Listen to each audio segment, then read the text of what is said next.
آفتابت که فروغ رخ زرتشت در آن گل کرده است، آسمانت که ز خمخانه حافظ قدحی آورده است، کوهسارت که بر آن همت فردوسی پرگسترده است، بوستانت که از نسیم نفس سعدی جان پرورده است، همزبانان منند.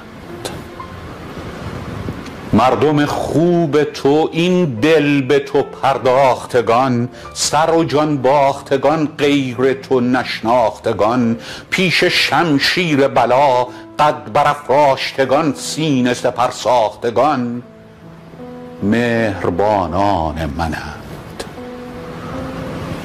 نفسم را پر پرواز از توست، به دماوند تو سوگند که گر بگشایند بندم از بند، ببینند که آواز از توست.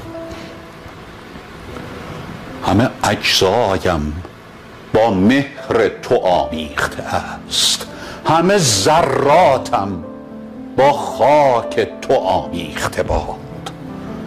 خون پاکم که در آن عشق تو می جوشد و بس، تا تو آزاد بمانی به زمین ریخته باد.